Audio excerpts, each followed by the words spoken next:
Hi, this is Ofori, the digital reader, and what I felt like talking about today is, are audiobooks good for reaching reading goals? And I guess I'll cut to the chase, and no, they are not good for reaching reading goals, but that's for a pretty simple reason. You cannot read an audiobook. You can't read a podcast. You can't read music. You listen to it. I guess people could argue that there is a written version of it and you're just listening to the written version in spoken word. But I think you could make the same argument for podcast or music. Music has lyrics and podcasts have transcripts. So if you're talking about reading goals, audiobooks can't reach reading goals because you can't listen to them. If you have book goals or book consumption goals, or you have goals to get to a certain number of books, then audiobooks can be included in that because you're just talking about books and you're not talking about reading books. The next thing I would think is, why are you choosing to read books instead of listening to audiobooks? That's going to make a difference for each particular person. And for me personally, I choose to read books because of the immersion. I choose to read books because I feel like when I'm reading a book, in my mind, I'm the best narrator. I feel like with audiobooks, there are amazing narrators. And as a matter of fact, one of the best audiobooks I've ever heard was the full cast of Neil Gaiman's American Gods. That is just awesome. And there are times where, an audiobook will have a really great narrator. And for me, if I listen to an audiobook and it has a really great narrator, then I may just say, you know what? For this series with this narrator, I'm going to listen to audiobooks because this narrator is incredible. And that's perfectly fine. But most of the time when it comes to books, I'm going to be the best narrator. And nothing hurts more than a book you really want to read and the narrator sucks in an audiobook. And for me, not reading made me lazy when it came time to read. So I started really reading again in late November of last year. And I had been a reader my whole life, but for some reason before that, for about 7 years, I just barely read. I mean, before that, I would say I read maybe 8 to 12 books a year on the regular.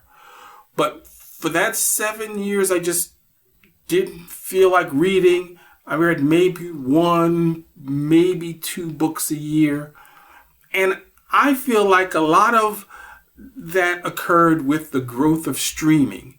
I mean, when I was a reader, a lot of it was because I didn't have a lot of TVs around me. When I was young, there was only one TV in my house, and that was my father's device. We didn't mess with it. When I was older in college and stuff like that, I really couldn't afford a big TV. So it was just a little crappy TV. So it wasn't like I could sit there and have it suck out my soul. I might watch it for Thursday or Tuesday TV. That was kind of must-watch TV. But I always had reasons to say, hey, I want to be entertained. I'll read a book. I feel like when I got my first big screen TV and the advent of streaming, there was just so much amazing stuff on TV that just slowly sapped my will to read books. And it got to the point where people would recommend movies to me similar to ones I had liked in the past that had subtitles. And I'd be like, I can't be bothered to read subtitles. When it came to learning how to do things and instructions, I used to read instructions and read manuals. It reached a point where I was just like, I can't be bothered. I'll just go on YouTube and have somebody explain to me how to do it. So I just really found that I was just getting lazy when it came time to read. So for me personally, I don't have an issue with audiobooks. I totally have a ton of audiobooks and I love listening to them. But I always want to be somebody who reads regularly. I just feel for me personally, it helps me be a better reader outside of just reading books.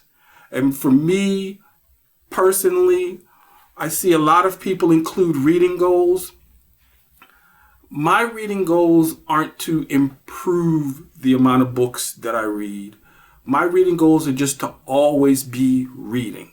So that's why for me, I will never raise my annual goal above 24 books a year, because I'm not trying to push myself in that way. I just feel like if I set it at 24 books a year, that means I'll always be reading a book. You know, at the worst, I'll be reading 2 books a month. And also that means that I can tackle big, weighty books because I'm not in any pressure to finish a book in any certain time period. My main goal is just to regularly read, and wherever that ends up, it ends up. I feel like if I'm reading less than 2 books a month, then I'm not regularly reading. I'm probably dilly-dallying or getting sucked into the TV again. So for me, my goal is to read 24 books a year. I can read over that, sure, and I will listen to as many audiobooks as I want, but I'm not commingling the two. I do not count the audiobooks I listen to with the books I read, because my goal in reading books is to physically and literally read them, not consume the content. And I think that that's sometimes how booktubers think of book goals is, I want to consume X amount of book content over a particular period of time. And for me, my goals are different. Now, I should note, this isn't a debate about which is better for your brain and that reading is somehow better. I looked across the webs, and for most experts, they basically say that listening to a book affects your brain the same as reading. But the question I have to ask people is, are you fully listening? A lot of times when I hear people talking about listening to audiobooks, they're listening to it at an increased speed. You know, when you read at your natural pace. You know, you're not, you could read faster, but then you're skimming and you're cheating yourself if you're skimming a book. So I kind of feel like listening to a book at an increased pace, increased speed is kind of like skimming. The other thing is, are you splitting your attention when you're listening? Are you cleaning? Are you cooking? Obviously, most people, the number one thing people do when they're listening to an audiobook is driving. So is your attention split?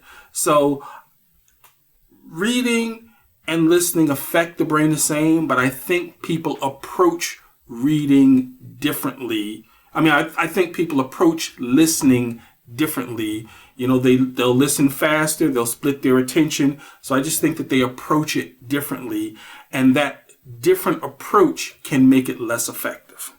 Now, I should say my argument definitely is not that you get more from reading a book than you do from listening to a book. Most experts say that listening to a book affects your brain the same as reading, but my thing is, are you fully listening? A lot of times people will listen to a book at a faster speed.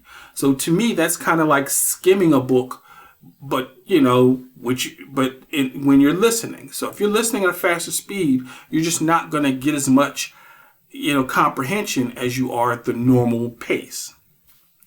Another thing that people do when they listen to audiobooks is they split their attention.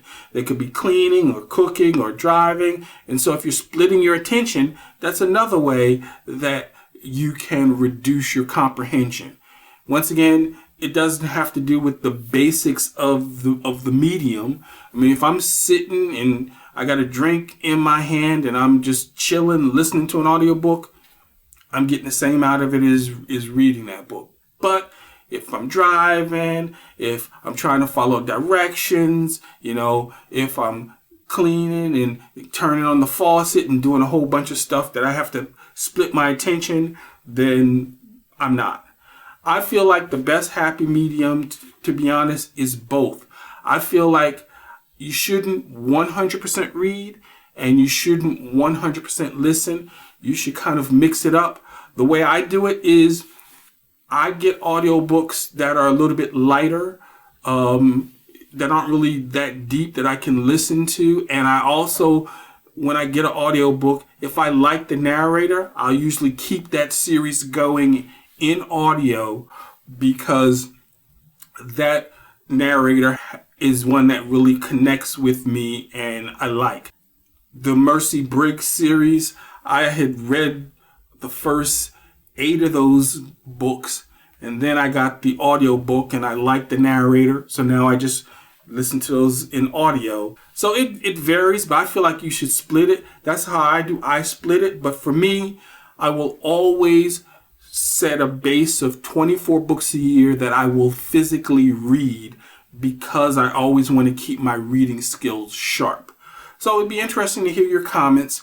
Does anybody think about it that way, that there's a certain amount of books they want to read because they kind of want to be a reader and they want to read, and then everything else is just kind of based on the moment and, how you feel, what you have in your hand, what was cheap or what you recently bought.